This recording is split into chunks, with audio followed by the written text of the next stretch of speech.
ఒక్కసారి మీ ఫోన్ని చేతిలోకి తీసుకోండి. ఇప్పుడు ఒక ప్రశ్న. మీరు ఎక్కడ ఉన్నారో మీ ఫోన్కు తెలుసా? మీరు చివరిసారిగా ఏం వెతికారో తెలుసా? మీరు ఏ యాప్ను ఎక్కువగా ఉపయోగిస్తున్నారో తెలుసా? మీరు ఏ ప్రాంతాలకు తరచూ వెళ్తారో తెలుసా? మీకు నచ్చే వస్తువులు ఏంటో తెలుసా? అంతేకాదు, మీ కెమెరా ఎప్పుడు ఉపయోగించారు? మీ మైక్రోఫోన్ను ఏ యాప్ ఉపయోగించింది? మీ లొకేషన్ ఎవరు తెలుసుకున్నారు? ఇవన్నీ మనం ఎప్పుడు ఆలోచించాం. కానీ మన చేతిలో ఉన్న ఈ చిన్న పరికరం మన గురించి మనం ఊహించిన దానికంటే చాలా ఎక్కువ సమాచారం కలిగి ఉండొచ్చు. ఇక్కడే అసలు ప్రశ్న మొదలవుతుంది. మన ఫోన్ మనల్ని ఎంతవరకు తెలుసుకుంటుంది? మరి అంతకంటే ముఖ్యంగా మనకు తెలియకుండానే మన సమాచారం ఎక్కడికెక్కడికి వెళ్తుంది? ఇంకా ఒక ఆసక్తికరమైన విషయం. మీరు ఇంట్లో ఒక వస్తువు గురించి మాట్లాడారు. కొద్దిసేపటి తర్వాత అదే వస్తువుకు సంబంధించిన ప్రకటన మీ ఫోన్లో కనిపించింది. అప్పుడు మీకు ఏమనిపిస్తుంది? అరే, నా ఫోన్ నా మాటలు వింటుందా? నిజంగా ఫోన్ మన మాటలు వింటుందా? లేక మన డిజిటల్ అలవాట్లను చూసి మనకు ఏం కావాలో ముందే అంచనా వేస్తుందా? ఈ ప్రశ్నలకు సమాధానం తెలుసుకోవాలి అంటే ఈ 8 నిమిషాలు పూర్తిగా వినాల్సిందే. మొదట, మీ ఫోన్కి మీ గురించి ఏం తెలుసు? స్మార్ట్ ఫోన్ అంటే కేవలం ఫోన్ కాల్స్ చేయడానికి ఉపయోగించే పరికరం కాదు. అది మన జీవితంలో ఒక డిజిటల్ రికార్డులా, పుస్తకంలా మారిపోయింది. ఉదాహరణకు, మీ స్థానం, మీరు ప్రస్తుతం ఎక్కడ ఉన్నారు, ఎక్కడికి వెళ్లారు, ఏ ప్రాంతాల్లో ఎక్కువగా తిరుగుతున్నారు, ఇలాంటి సమాచారాన్ని కొన్ని సేవలు, అనుమతుల ఆధారంగా తెలుసుకోగలవు. కెమెరా, మైక్రోఫోన్, ఫోన్లోని కాంటాక్టులు, ఫోటోలు, ఇతర ఫైళ్లు, వీటిని ఉపయోగించుకునేందుకు కొన్ని యాప్లు అనుమతి కోరవచ్చు. అంతేకాదు, మీ ఫోన్లో ఏ యాప్లు ఉన్నాయి, వాటిని ఎంతసేపు ఉపయోగిస్తున్నారు, ఏ వెబ్సైట్లను చూస్తూ ఉన్నారు, ఏ సేవలను ఎక్కువగా ఉపయోగిస్తూ ఉన్నారు, ఇలాంటి సమాచారంతో మీ డిజిటల్ అలవాట్ల గురించి ఒక అంచనా ఏర్పడవచ్చు. కానీ ఇక్కడే మనం ఒక ముఖ్యమైన తేడాను గుర్తుంచుకోవాలి. యాప్ అనుమతి అడిగింది అంటే అది మీ సమాచారాన్ని దుర్వినియోగం చేస్తోంది అని అర్థం కాదు. అసలు ప్రశ్న, ఆ అనుమతి ఆ యాప్కు నిజంగా అవసరమా అన్నదే ఒక చిన్న పరీక్ష. మీ ఫోన్లో ఏదైనా కొత్త యాప్ను తెరవండి. అది ఒక్కసారిగా అడుగుతుంది, మీ స్థానాన్ని ఉపయోగించడానికి అనుమతిస్తారా? మరోసారి, మైక్రోఫోన్ను ఉపయోగించడానికి అనుమతిస్తారా? మనం ఏం చేస్తాం? అనుమతించు, మళ్ళీ అనుమతించు. ఎందుకంటే యాప్ వెంటనే పని చేయాలి. కానీ ఒక్కసారి ఆలోచించండి, ఒక సాధారణ లెక్కల యాప్కు మీ పరిచయాల జాబితా ఎందుకు కావాలి?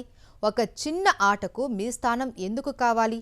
ఒక యాప్కు అవసరం లేని అనుమతిని ఎందుకు ఇవ్వాలి? ఇక్కడే మనం మొదటి భద్రతా గోడ ఉంటుంది. అది అనుమతి ఇవ్వాలా వద్దా అనే నిర్ణయం. ఆండ్రాయిడ్ ఫోన్లలో గోప్యతా నియంత్రణల ద్వారా ఏ యాప్ కెమెరాను ఉపయోగించింది, ఏ యాప్ మైక్రోఫోన్ను ఉపయోగించింది, ఏ యాప్ మీ స్థానాన్ని తెలుసుకుంది అనేది పరిశీలించవచ్చు. అవసరం లేని అనుమతి కనిపిస్తే దాన్ని వెంటనే మార్చవచ్చు. కానీ నా ఫోన్ నా మాటలు వింటుందా? ఇప్పుడు వస్తోంది అసలు ఆసక్తికరమైన విషయం. మీరు మీ స్నేహితుడితో మాట్లాడుతున్నారు. కొత్త కారు కొనాలి అని చూస్తున్నాను అన్నారు. కొంతసేపటి తర్వాత మీ ఫోన్లో కార్ల ప్రకటనలు కనిపించాయి. లేదా ఇంట్లో కాఫీ గురించి మాట్లాడారు. తర్వాత సోషల్ మీడియాలో కాఫీకి సంబంధించిన ప్రకటనలు కనిపించాయి. అప్పుడు మనలో చాలామందికి ఒకటే అనుమానం, నా ఫోన్ నా మాటలు వింటుందా? కానీ ఇక్కడ ఒక ముఖ్యమైన విషయం ఉంది. ఒక ప్రకటన కనిపించింది అని మాత్రమే ఫోన్ మీ సంభాషణను రికార్డ్ చేసిందని చెప్పలేం. ఎందుకంటే మీరు గతంలో ఏం వెతికారు, ఏ వెబ్సైట్లను చూశారు, ఏ వస్తువుల్ని పరిశీలించారు, ఎక్కడ ఉన్నారు, ఏ విషయాలపై ఆసక్తి చూపించారు, ఏ యాప్లను ఉపయోగిస్తూ ఉన్నారు, ఇలాంటి అనేక సంకేతాలను ప్రకటన వ్యవస్థలు ఉపయోగించవచ్చు. అంటే మీరు మాట్లాడిన విషయం కాకపోయినా మీ డిజిటల్ అలవాట్ల ఆధారంగా మీకు ఏం కావాలో అంచనా వేసి ఉండవచ్చు. అందుకే ప్రకటన వచ్చింది, ఫోన్ విన్నది అనే నిర్ణయానికి వెంటనే రావడం సరైంది కాదు. మరి మనల్ని ఎలా అనుసరిస్తూ ఉన్నారు? ఇక్కడ మరో ముఖ్యమైన పదం, అనుసరణ. అనుసరణ అంటే కేవలం మీ లొకేషన్ తెలుసుకోవడం కాదు. మీరు ఇంటర్నెట్లో చేసే అనేక పనులను గమనించడం, వాటి ఆధారంగా మీ ఆసక్తులను అంచనా వేయడం కూడా అందులో భాగమే. ఒక ఉదాహరణ చూద్దాం. మీరు ఈరోజు పరుగు పందెం కోసం ఉపయోగించే చెప్పుల గురించి వెతికారు. ఆ తర్వాత క్రీడలకు సంబంధించిన ఒక వెబ్సైట్ చూశారు. తర్వాత కొనుగోలు యాప్లో కొన్ని చెప్పులను పరిశీలించారు. ఇప్పుడు ఈ కార్యకలాపాలన్నింటినీ కలిపి చూస్తే మీకు క్రీడలు, వ్యాయామం, పరుగు పందెం వంటి వాటిపై ఆసక్తి ఉంది అని ఒక అంచనా రావచ్చు. దాని తర్వాత మీకు క్రీడా చెప్పుల ప్రకటనలు రావచ్చు. వ్యాయామ పరికరాల ప్రకటనలు రావచ్చు, ఆరోగ్యానికి సంబంధించిన ఉత్పత్తుల ప్రకటనలు రావచ్చు. అంటే మీ ఫోన్ ఒక్కటే మీ గురించి తెలుసుకోవడం కాదు, మీరు మొత్తం ఇంటర్నెట్లో వదిలే డిజిటల్ ఆనవాళ్లు కలిసి మీ గురించి ఒక చిత్రాన్ని తయారు చేస్తాయి. మరి ఈ సమాచారాన్ని ఎందుకు సేకరిస్తారు? ఇక్కడ మరో పెద్ద ప్రశ్న. మన సమాచారం వాళ్ళకెందుకు?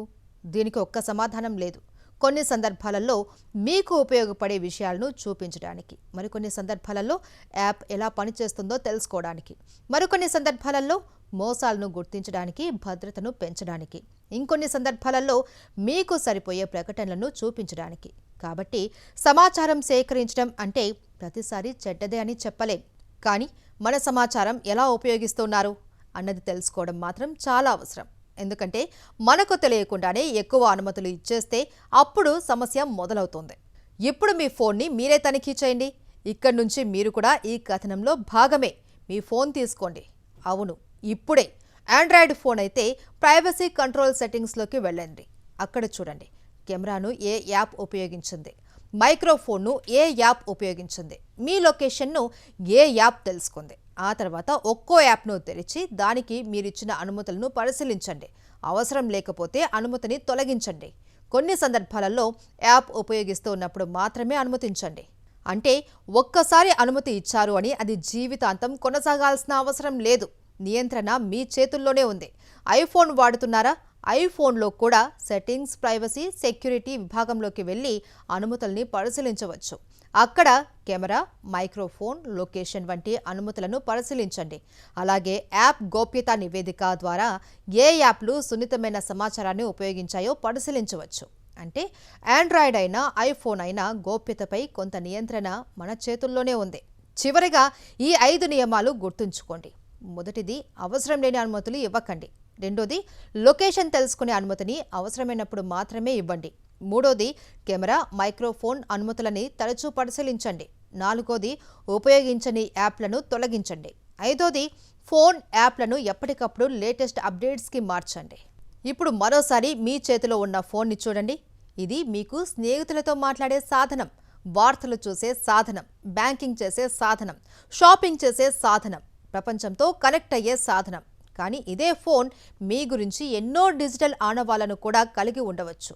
మీ లొకేషన్, మీ ఇంట్రెస్టులు ఏంటి, మీరు ఉపయోగించే యాప్లు, మీరు వెతికే విషయాలు, మీ డిజిటల్ అలవాట్లు ఇవన్నీ కలిసి మీ గురించి ఒక డిజిటల్ చిత్రాన్ని రూపొందించగలవు. అందుకే సమస్య స్మార్ట్ ఫోన్ మన జీవితంలో ఉండటంలో లేదు. సమస్య దానికి మనం ఎంత సమాచారం ఇస్తున్నామో తెలియకపోవడంలో ఉంది. సాంకేతికతను వదిలేవాల్సిన అవసరం లేదు, కానీ సాంకేతికతను తెలివిగా ఉపయోగించాలి. కాబట్టి ఈ వీడియో పూర్తయ్యేలోపు ఒక పని చేయండి. మీ ఫోన్లో ప్రైవసీ సెట్టింగ్స్ని తెరవండి.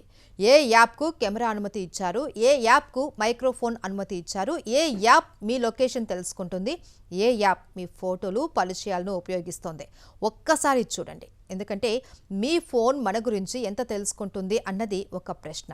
కానీ అంతకంటే పెద్ద ప్రశ్న, మన గురించి తెలుసుకునేంత సమాచారాన్ని మనమే మన ఫోన్కు ఎంత ఇస్తున్నాం? ఆ సమాధానం మీ ఫోన్లోనే ఉంది. మీరు మీ ఫోన్ని మీ కంట్రోల్లో ఉంచుకోండి, కానీ దాని నియంత్రణలోకి మీరు వెళ్లే పరిస్థితి తెచ్చుకోకండి. అందుకోసం స్మార్ట్ ఫోన్ని మనం ఎంత స్మార్ట్గా వాడుతున్నామో అనేది చాలా చాలా ముఖ్యం. మరో ఇంట్రెస్టింగ్ టాపిక్తో మళ్ళీ కలుద్దాం.